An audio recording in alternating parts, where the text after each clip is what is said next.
കാനായിലെ കല്യാണ വീട്ടിൽ അത്ഭുതം ചെയ്യാൻ യേശുവിന് സ്വന്തം ശരീരത്തിൽ സഹിക്കേണ്ടി വന്നിട്ടില്ല. നിങ്ങൾക്ക് ജോലി തരാനോ വീട് തരാനോ മക്കൾക്ക് കല്യാണം നന്നായിട്ട് നടത്താനോ നിങ്ങളുടെ സാമ്പത്തിക മേഖല മെച്ചപ്പെടുത്താനോ ആ അനുഗ്രഹങ്ങൾ ഒന്നും തരാൻ ഈശോയ്ക്ക് കുരിശിൽ സഹിക്കേണ്ടി വന്നിട്ടില്ല. കാരണം പഴയ നിയമത്തിലും ഈ അനുഗ്രഹങ്ങളെല്ലാം മനുഷ്യർക്ക് കിട്ടിയിരുന്നു. പഴയ നിയമത്തിൽ മനുഷ്യർക്ക് കിട്ടാതിരുന്നതും പുതിയ നിയമത്തിൽ മനുഷ്യർ യേശുവിന്റെ വരവോടുകൂടി യേശുവിന്റെ മരണത്തോടുകൂടി മാത്രം കിട്ടിയതുമായ വളരെ ചുരുക്ക അനുഗ്രഹങ്ങളിലെ ഏറ്റവും പ്രധാനപ്പെട്ട അനുഗ്രഹമാണ് അവന്റെ ശരീരവും രക്തവും. നിങ്ങൾക്ക് വീട് വേണമെന്ന് പറഞ്ഞു, ജോലി വേണമെന്ന് പറഞ്ഞു, കർത്താവിന് വിരോധമില്ല. മക്കളെ വേണമെന്ന് പറഞ്ഞു, മക്കൾക്ക് പഠിക്കണമെന്ന് പറഞ്ഞു, മക്കൾക്ക് കല്യാണം നടത്തണമെന്ന് പറഞ്ഞു, മക്കൾക്ക് കുഞ്ഞുങ്ങൾ ഉണ്ടാവണമെന്ന് പറഞ്ഞു. തെറ്റില്ല, കർത്താവിന് വിരോധമില്ല. അപ്പൊ ദൈവം ഈ അനുഗ്രഹങ്ങളെല്ലാം തരികയാണ് നിങ്ങൾക്ക്. പക്ഷെ ഇതിനകത്തൊരു പ്രശ്നമുണ്ട്. പ്രശ്നം ഞാൻ പറയാം. കർത്താവ് ഈ അനുഗ്രഹം ഒന്നും തരാൻ അവന്റെ ശരീരത്തിൽ സഹിച്ചിട്ടില്ല. അപ്പൊ നിങ്ങൾ ചോദിക്കുന്നത് എന്താണ്? അവൻ ശരീരത്തിൽ സഹിച്ചിട്ടില്ലാതെ അവന് ഫ്രീ ആയിട്ട് തരാൻ പറ്റുന്ന അനുഗ്രഹമാണ് ചോദിക്കുന്നത്. അവൻ തരും. എന്നാൽ അവൻ പറയാണ്, മക്കളെ, ഞാൻ ഒരനുഗ്രഹം തരാൻ ഒരുപാട് സഹിച്ചിട്ടുണ്ട്. ആ അനുഗ്രഹം നിനക്ക് വേണ്ട. നിനക്ക് ജോലി മതി, വീട് മതി, മക്കളെ മതി, മക്കളുടെ പഠനം മതി, ആരോഗ്യം മതി, സൗഖ്യം മതി. ഞാൻ എന്റെ ശരീരത്തിൽ ഒരുപാട് സഹിച്ച് നിനക്കൊരു ഗിഫ്റ്റ് തന്നിട്ടുണ്ട്, നിനക്കത് വേണ്ട. ശ്രദ്ധിച്ച് കേട്ടെ, കാലിത്തൊഴുത്തിലേക്ക് ഈശോ പിറന്നു വീണത് കുർബാനയാവാനാണ്. ഈജിപ്തിലേക്ക് അമ്മയുടെ മാറിൽ പറ്റിക്കിടന്ന് -ഡിഗ്രി ഊഷ്മാവാണ്, മഞ്ഞ് തണുത്തുറഞ്ഞു കിടക്കുന്ന മലഞ്ചെരുവുകളിലൂടെ അമ്മയുടെ മാറ് പറ്റി പലായനം ചെയ്തത് കുർബാനയാവാനാണ്. 30 വയസ്സ് വരെ ആരാലും അറിയപ്പെടാതെ തച്ചപ്പണി ചെയ്ത് വീട്ടിൽ കഴിഞ്ഞത് കുർബാനയാവാനാണ്. 3 കൊല്ലക്കാലം അവന്റെ പരസ്യ ജീവിതത്തിൽ നന്മ ചെയ്ത് ചുറ്റി സഞ്ചരിച്ചത് കുർബാനയാവാനാണ്. ഭ്രാന്തനെന്നും സുബോധമില്ലാത്തവനെന്നും മദ്യപാനിയെന്നും വേശ്യകളുടെ സ്നേഹിതനെന്നുമുള്ള വിളിപ്പേരുകൾ അവന് മീതെ ചാർത്തപ്പെട്ടത് അവൻ കുർബാനയാവാനാണ്. ഗെത്സമനിയിൽ കണ്ണുനീര് ചോര പോലെ പെയ്ത സന്ധ്യയിൽ ഒലിവമരത്തിന്റെ ചുവട്ടിൽ കൈമുട്ടുകൾ കുത്തിയിരുന്ന പ്രാണവേദനയോടെ 33-കാരനായ മകൻ പൊട്ടിക്കരഞ്ഞുകൊണ്ട് അപ്പനോട് പറയും, ആകാശത്തിന്റെ അതിരുകൾക്കപ്പുറം എവിടെയോ മറഞ്ഞിരിക്കുന്ന എന്റെ അപ്പാ, കഴിയുമെങ്കിൽ ഈ പാനപാത്രം അകന്നു പോകണമേ എന്ന് പറഞ്ഞ് പൊട്ടിക്കരഞ്ഞത് കുർബാനയാവാനാണ്. ഒറ്റ രാത്രിയിൽ അവനെ 4 കോടതികൾ വിചാരണ ചെയ്തത് കുർബാനയാവാനാണ്. അന്നാസിന്റെയും കയ്യാപ്പായുടെയും ഹേറോദിന്റെയും പീലാത്തോസിന്റെയും കോടതി മുറികളിൽ നാണം കെട്ടവനെ പോലെ നമ്രശിരസ്കനായി നീചനും നിന്ദിക്കപ്പെട്ടവനുമായി തലകുനിച്ചു നിന്നത് കുർബാനയാവാനാണ്. കൽത്തൂണിലേക്ക് കെട്ടിയിടപ്പെട്ട് കാരിരുമ്പിന്റെ കായബലമുള്ള പടയാളി ചാട്ടവാറുകൊണ്ട്, ചാട്ടവാറെന്ന് പറയുമ്പോ ഉരുക്കിൻ കഷണങ്ങളും ഈയക്കട്ടകളും കാരിരുമ്പാണികളും ചേർത്തുണ്ടാക്കിയ ഒരു മാരകായുധമായിരുന്നു ചാട്ട. ആ ചാട്ട കൊണ്ട് 33-കാരനായ ഒരു ചെറുപ്പക്കാരന്റെ മൃദുല ശരീരത്തിലേക്ക് കാരിരുമ്പിന്റെ കരുത്തുള്ള പടയാളി ആഞ്ഞടിക്കുമ്പോൾ ഓരോ അടിയും അടി കൊള്ളുമ്പോൾ അടിക്ക് ശേഷം ചാട്ട തിരിച്ചു വരുമ്പോൾ മാംസക്കട്ടകൾ പറഞ്ഞു തൂങ്ങി ചാട്ടയോടൊപ്പം തിരികെ വരുന്ന മാരക മരണവേദന സഹിച്ചത് കുർബാനയാവാനാണ്. പ്രിയപ്പെട്ടവരെ, പെറ്റതള്ള കണ്ണുനീരോട് ആൾക്കൂട്ടത്തിന്റെ നടുവിൽ മകൻ അടിയേൽക്കുന്നത് കണ്ടു നിന്നത് മകനെ കുർബാനയാക്കാനാണ്. നിങ്ങൾ ജെറുസലേമിൽ വിശുദ്ധ നാട്ടിൽ പോയിട്ടുണ്ടെങ്കിൽ ഒരു കിടങ്ങ് കാണാം.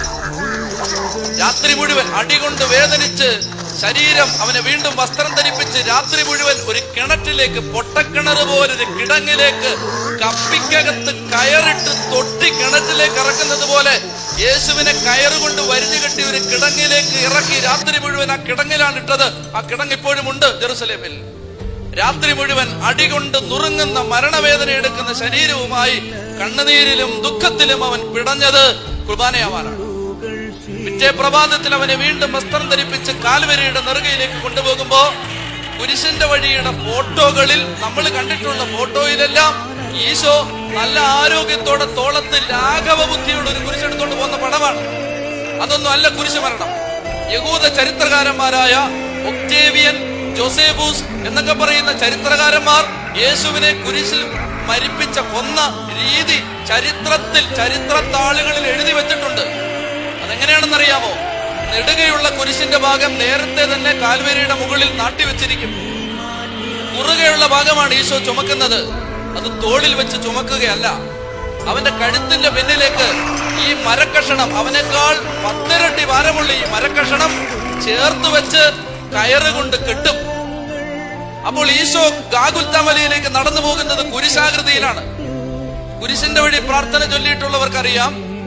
നമ്മൾ ഇങ്ങനെ വായിക്കും, അവൻ 3 തവണ വീണു. 3 എന്നുള്ളത് പ്രാർത്ഥിക്കാൻ വേണ്ടി സഭ നിജപ്പെടുത്തി തന്ന, ചുരുക്കി തന്ന സംഖ്യയാണ്. 3 അല്ല, 30 വീണിട്ടുണ്ടാവും. 3 വീണാലും 30 വീണാലും 300 വീണാലും വീണവൻ വീണത് മുഖമിടിച്ചാണ്. മുഖമിടിച്ച് വീണത് കുർബാനയാവാനാണ്. ഒടുവിൽ മകന്റെ ചോര വീണുറഞ്ഞ മണ്ണിൽ ഒരു അമ്മയുടെ കണ്ണുനീര് പെയ്യുന്ന കാൽവരിയുടെ കഥനയാത്രയിൽ, കാൽവരി മലയുടെ നെറുകയിൽ ഈ കുരിശ് യാത്ര അവസാനിക്കുമ്പോ നെടുകയും കുറുകയും ഈ തടിക്കഷണങ്ങൾ ചേർത്ത് കെട്ടി കുരിശാക്കി അതിന്റെ മീതെ ഈ 33കാരന്റെ വടുക്കളേറ്റ, തളർന്നു കിടക്കുന്ന അടിയേറ്റ ശരീരത്തെ കിടത്തിയിട്ട് കരചരണങ്ങൾ വലിച്ചു നീട്ടി 4-5 ഇഞ്ച് നീളമുള്ള കാരിരുമ്പിന്റെ ആണി കൈവെള്ളയിലല്ല, കൈത്തണ്ടയിൽ, ഇവിടെയാണ് ആണിയടിച്ചത്. കൈത്തണ്ടയിൽ ആണിയടിച്ച് അവനെ കുരിശിൽ തൂക്കാൻ ആണിയടിക്കുമ്പോ ചോര ചാലുകീറി ഒഴുകിയത് കുർബാനയാവാനാണ്. അവന്റെ വിലാവ് കുത്തി തുളയ്ക്കപ്പെട്ടത് കുർബാനയാവാനാണ്. മകൻ പ്രാണവേദന കൊണ്ട് നിലവിളിക്കുന്ന കുരിശുമരത്തിന്റെ താഴെ പെറ്റതള്ള ചങ്ക് പൊട്ടി നിന്നത് മകനെ കുർബാനയാക്കാനാണ്. അവന്റെ വിലാവിൽ നിന്ന് രക്തവും വെള്ളവും ഒഴുകിയത് കുർബാനയാവാനാണ്. അവന്റെ മുഖത്ത് കാറി തുപ്പുന്ന അനുഭവം അവൻ ഏറ്റത് കുർബാനയാവാനാണ്. ഒടുവിൽ അപ്പ നീ പോലും കൈവിട്ടോ എന്ന് പൊട്ടിക്കരഞ്ഞുകൊണ്ട് പ്രാണവേദനയോടെ മകൻ കുരിശിൽ കിടന്ന് ചക്രവാളങ്ങളിൽ തട്ടി പ്രതിധ്വനിച്ച മരണ നിലവിളി വിളിച്ച് നിന്റെ കരങ്ങളിൽ എന്റെ പ്രാണനെ ഏൽപ്പിക്കുന്നു എന്ന് പറഞ്ഞ് കണ്ണുപൂട്ടി മരിച്ചത് കുർബാനയാവാനാണ്. ദുഃഖം കണ്ണുനീരായി പെയ്ത ആ സായം സന്ധ്യയിൽ വാടിയ ചെമ്മിൻ തണ്ട് പോലെ തളർന്നു കിടന്ന മകന്റെ മൃതദേഹത്തെ മടിയിൽ കിടത്തി പെറ്റതള്ള പൊട്ടി പൊട്ടി കരഞ്ഞത് മകനെ കുർബാനയാക്കാനാണ്. കടം വാങ്ങിയ കല്ലറയിൽ അവനെ അടക്കിയത് കുർബാനയാക്കാനാണ്. പ്രിയപ്പെട്ട സഹോദരങ്ങളെ, നിങ്ങൾ ശ്രദ്ധിച്ചേ, മരണവേദന എന്ന് പറഞ്ഞാൽ അത് കുറഞ്ഞു പോവും.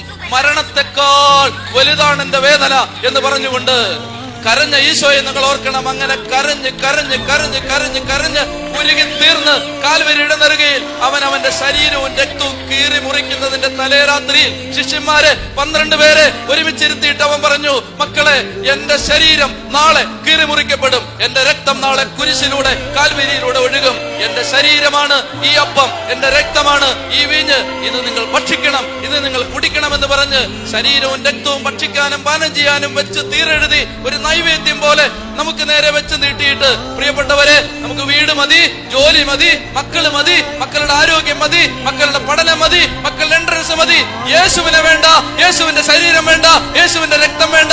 ഇത് മാരകപാപമല്ലേ? ചൊല്ലി പറഞ്ഞേ ഹല്ലേലൂയാ, ചൊല്ലി പറയാ ഹല്ലേലൂയാ. പ്രിയപ്പെട്ട സഹോദരങ്ങളെ, മരണവേദന അനുഭവിച്ച് കൊല്ലപ്പെട്ട യേശു അവന്റെ ശരീരവും രക്തവും അൾത്താരകളിൽ ബലിയർപ്പിച്ച് വെച്ചു വിളമ്പുമ്പോ നമുക്ക് അത് വേണ്ട. നമുക്കന്നേരം കവലയിൽ നിന്നാ മതി, നമുക്കന്നേരം പുറത്ത് നിന്നാ മതി, നമുക്കന്നേരം ഒത്തിരി അത്യാവശ്യങ്ങളുണ്ട്. ഞാൻ കണ്ടിട്ടുണ്ട് പ്രിയപ്പെട്ടവരെ, പരിശുദ്ധ കുർബാനയ്ക്കിടയ്ക്ക് മൊബൈലും കൊണ്ട് ഓടുന്നവരെ, കുർബാനയ്ക്കിടയ്ക്ക് മൊബൈൽ ഉപയോഗിച്ച് വാട്സപ്പും ഫേസ്ബുക്കും ഒക്കെ നോക്കുന്നവരെ ഞാൻ കണ്ടിട്ടുണ്ട്.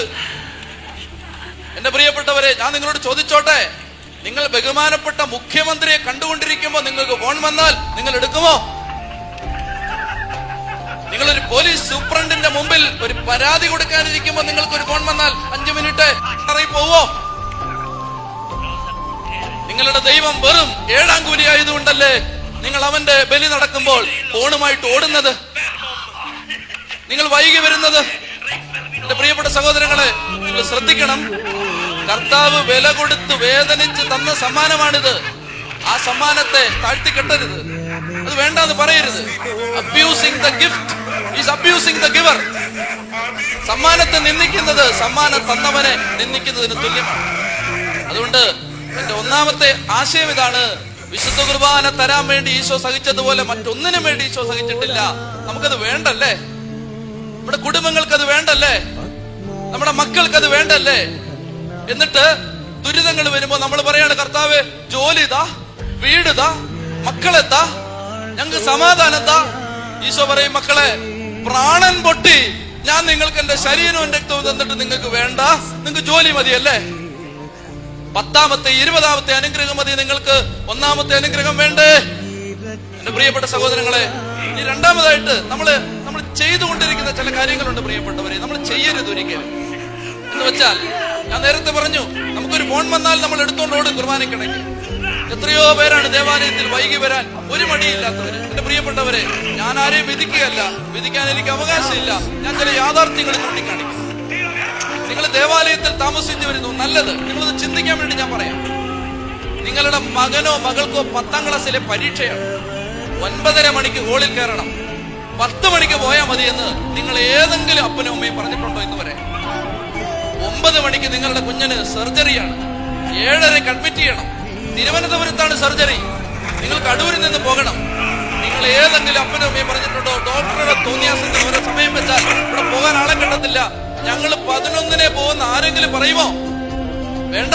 ഒരു കല്യാണത്തിന് പോലും നിങ്ങൾ താമസിച്ചു പോകുമോ? പിക്നിക്കാണ്, വെളുപ്പിനെ 2:30 പള്ളിയിൽ നിന്ന് പിക്നിക്ക് പോകും.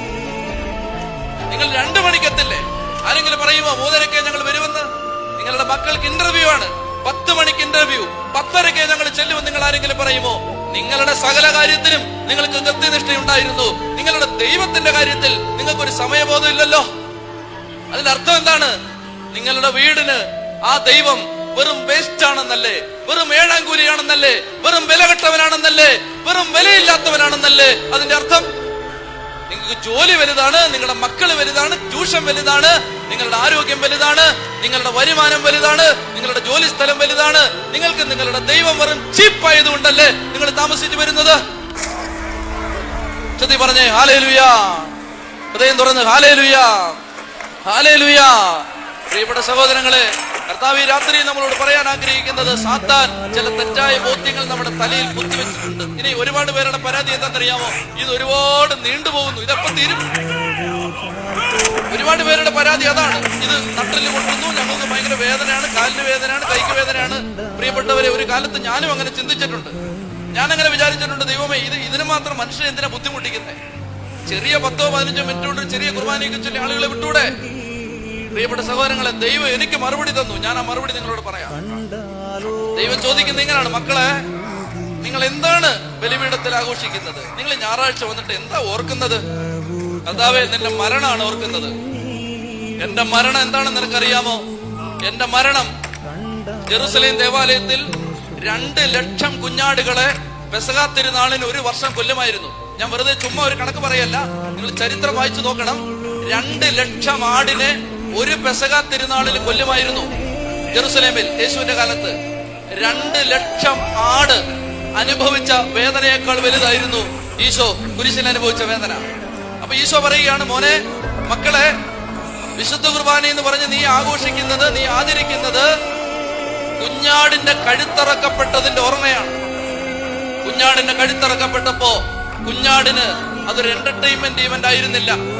കുഞ്ഞാടിന് അത് വളരെ രസകരമായ ഒരു അനുഭവം ആയിരുന്നില്ല. കുഞ്ഞാട് കിടന്ന് പിടയുകയായിരുന്നു. ഞാൻ പിടഞ്ഞു മരിച്ചതിന്റെ ഓർമ്മയാണ് നീ ആഘോഷിക്കുന്നതെങ്കിൽ നിനക്ക് സുഖിച്ച് ആഘോഷിക്കണം. ഞാൻ പിടഞ്ഞു മരിച്ചതിന്റെ ഓർമ്മ നിനക്ക് ഭയങ്കര ആനന്ദത്തിൽ സുഖിച്ച് സന്തോഷിച്ച് ഇരുന്ന് കിടന്ന് ആഘോഷിക്കണം.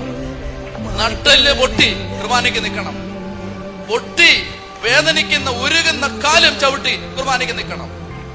പുറം പൊളിഞ്ഞ് വേദന എടുക്കുമ്പോഴും കുർബാനയ്ക്ക് നിൽക്കണം. ഇരിക്കാൻ തോന്നുമ്പോഴും നിൽക്കണം. കാലിൽ വാദം പിടിച്ച, ഡയബറ്റിക് ബാധിച്ച നിങ്ങളുടെ ശരീരം, വാദം പിടിച്ച നിങ്ങളുടെ കാല്, കണ്ണി അകന്ന നിങ്ങളുടെ നട്ടല്, അതൊക്കെ കൊണ്ട് കുർബാനയ്ക്ക് നിൽക്കണം. പ്രിയപ്പെട്ടവരെ, കർത്താവിന്റെ സൗഖ്യം നിങ്ങളിലേക്ക് വരുന്നത് എങ്ങനെയാണെന്ന് നിങ്ങൾ അറിയും. ചൊല്ലി പറഞ്ഞേ ഹല്ലേലൂയാ. കുരിശിന്റെ മാറിൽ വെയിലേറ്റെനിക്കായി തണലേക്കും നാഥനെ പിരിയുകില്ല.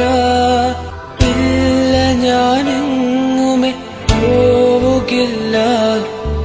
കുരിശിനരികിൽ നിന്നകലുകില്ല.